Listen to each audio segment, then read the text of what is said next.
Já estamos de volta, segundo bloco, o programa Ponto de Vista, aqui pela TV Câmara de Tupã, uma TV a serviço da população. Com o vereador hoje, Lucas Atano, e também com a psicóloga Luana Valentim, tratando sobre assuntos relevantes no que diz respeito ao desenvolvimento infantil e também à educação das nossas crianças. Bom, vereador, vamos falar um pouquinho nesse segundo bloco, uma área que o senhor também entende bastante, que é a questão da tecnologia. E a gente sabe que hoje, com o advento da tecnologia e com as redes sociais, isso também pode influenciar de alguma forma o aprendizado. A Luana vai falar com mais propriedade, mas temos também que ficar atentos, né? Porque eu acho que tudo que é excesso também não seja tão benéfico. Sem assim, sombra de dúvida. Né? Então, vamos falar sobre um pouquinho a questão da tecnologia, que a gente sabe que agora, inclusive, você tem ouvido falar bastante da inteligência artificial, né? Então, a gente sabe que isso aí também pode, né, auxiliar ou até atrapalhar um pouquinho nessa questão.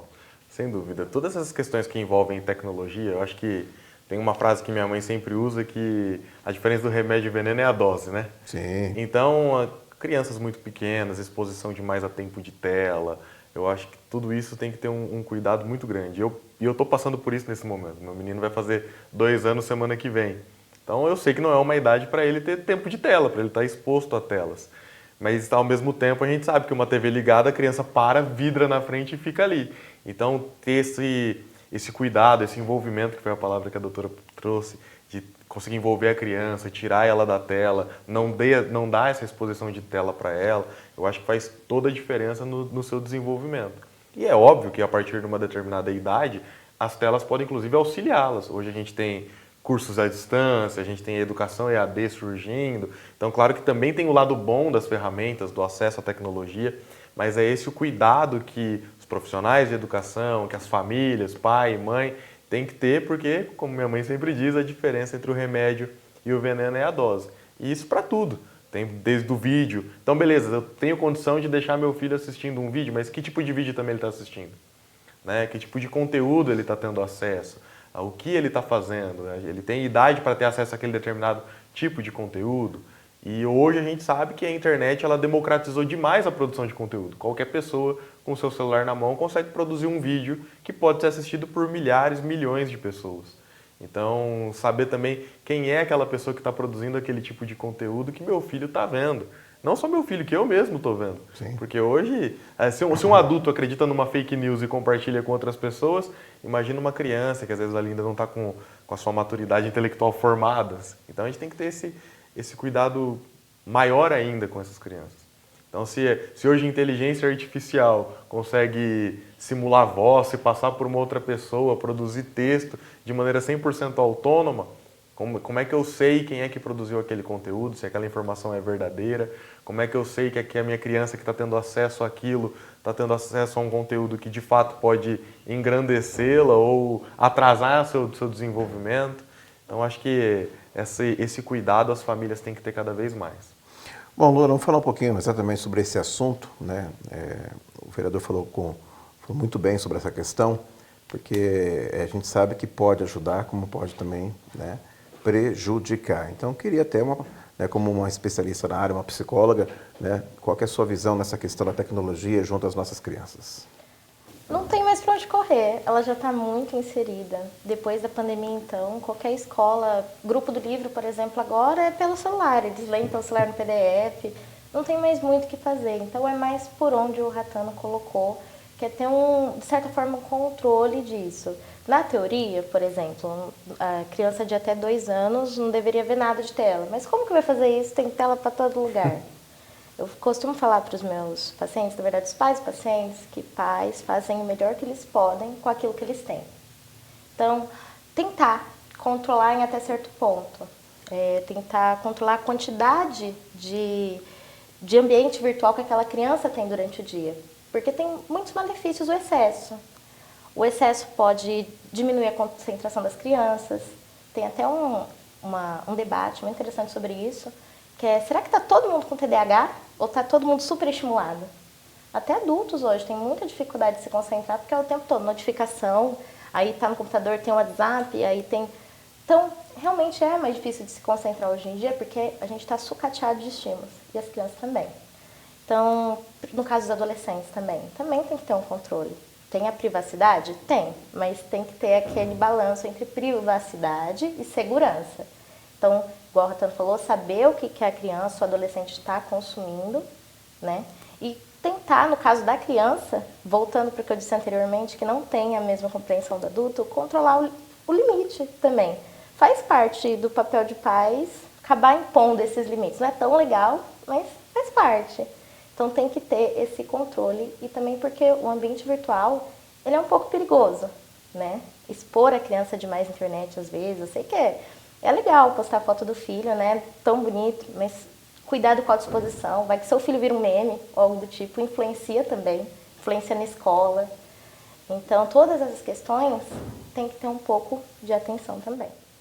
Inclusive, há algumas discussões, né, vereador, em alguns países, inclusive, proibindo mesmo, né, o jovem, adolescente, a criança, levar celular na sala de aula, que, como disse a Luana, acaba tirando também a atenção, né, fica ali vidrado ali, vê uma notificação, quer ver o que está acontecendo. Então, quer dizer, é uma questão muito delicada, né, que, lógico, aqui no Brasil tem muito que se discutir nesse sentido, mas, como o senhor disse, tudo em excesso também pode até ser prejudicial.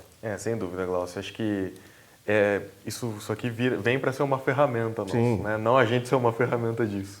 Eu acho que esse cuidado é importante. O Glaucio sabe, eu trabalho muito com inteligência artificial na minha vida privada, e a gente sabe o quanto isso pode ajudar e, ao mesmo tempo, que isso pode ser perigoso também. Exato. Eu vi uma campanha publicitária, não vou lembrar de qual nacionalidade era, mas mostrando a inteligência artificial. Pegava o rosto de uma criança, que a própria mãe postou na rede social, pegava o rosto daquela criança, envelhecia o rosto daquela criança, colocava uma voz feita com inteligência artificial e colocava aquela criança já adulta falando com a própria mãe, dizendo: poxa mãe, no passado eu sei que não por mal, você expôs fotos minhas, mas que hoje me atrapalha muito no meu futuro, porque hoje tem o meu rosto espalhado por toda a internet e as pessoas conseguem se passar por mim por facilidade.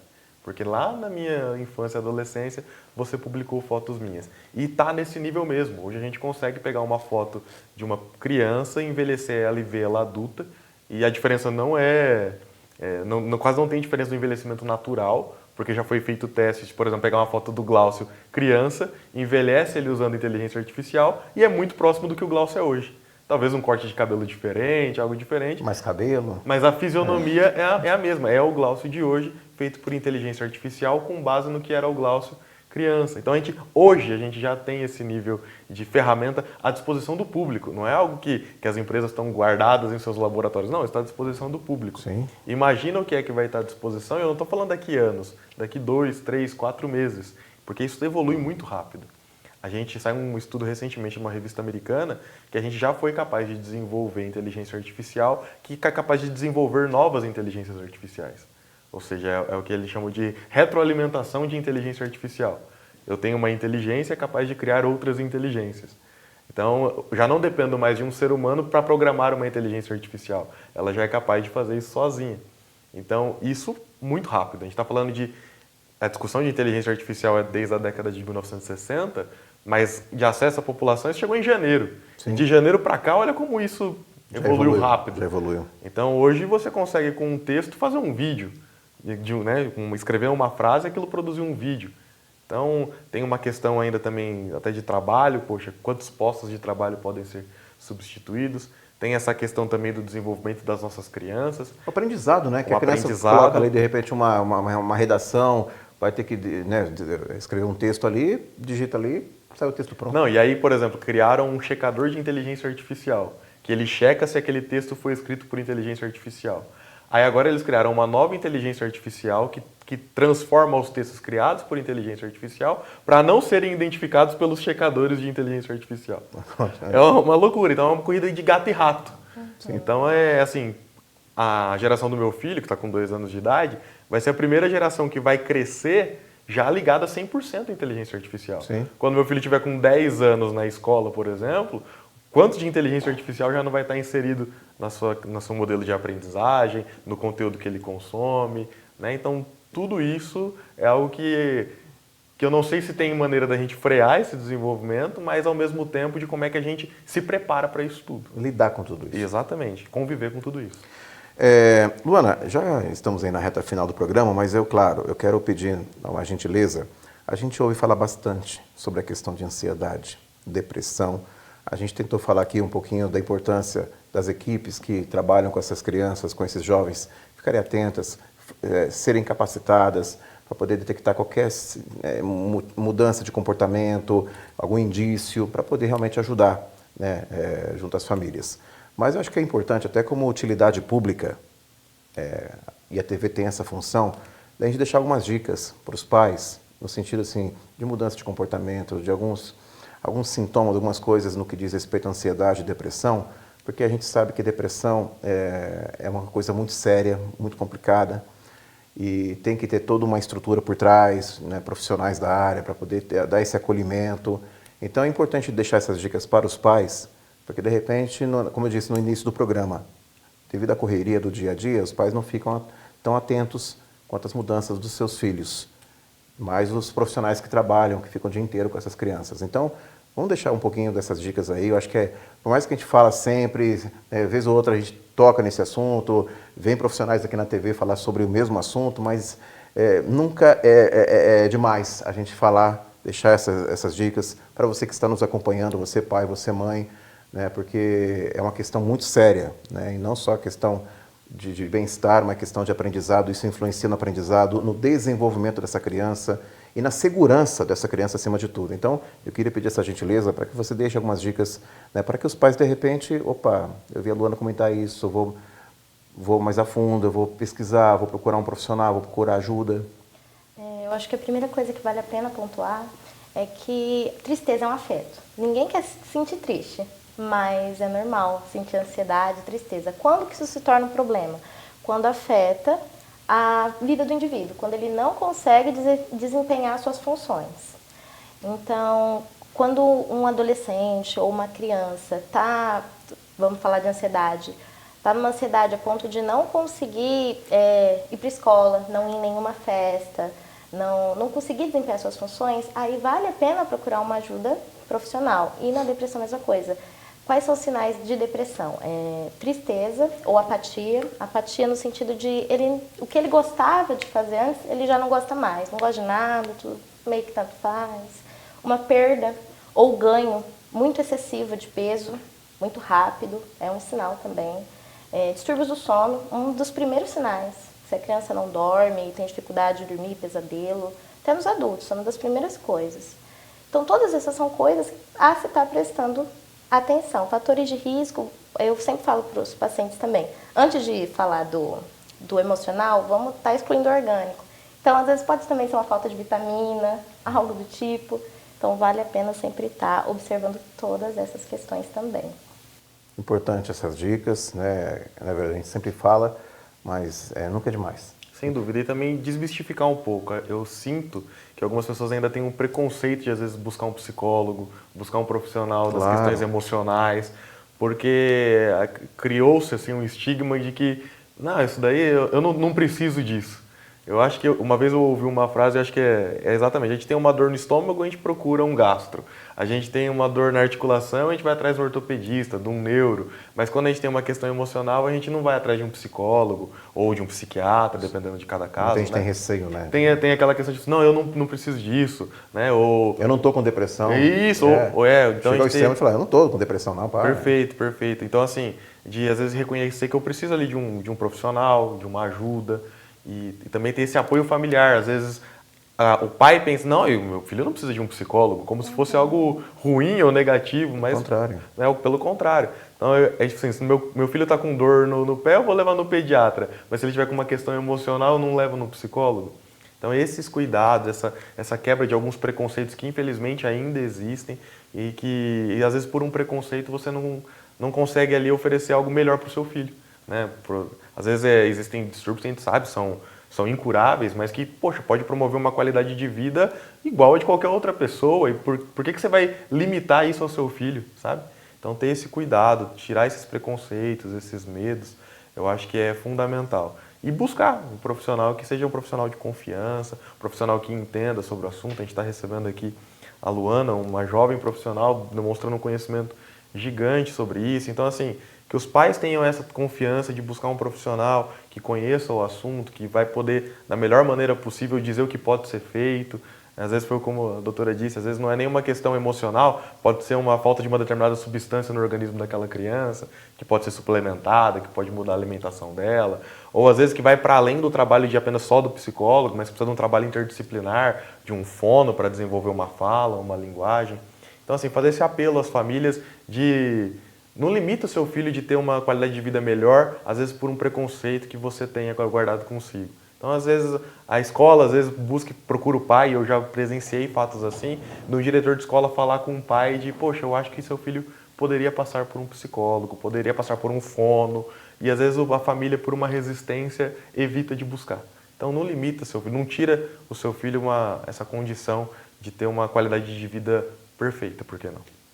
Perfeito, vereador Lucas Zatano. Bom, nós chegamos, infelizmente, ao final do programa Ponto de Vista, programa com um assunto bem relevante, interessante e que diz respeito a você que está também nos acompanhando, você pai, você mãe, você que tem seu filho, sua filha.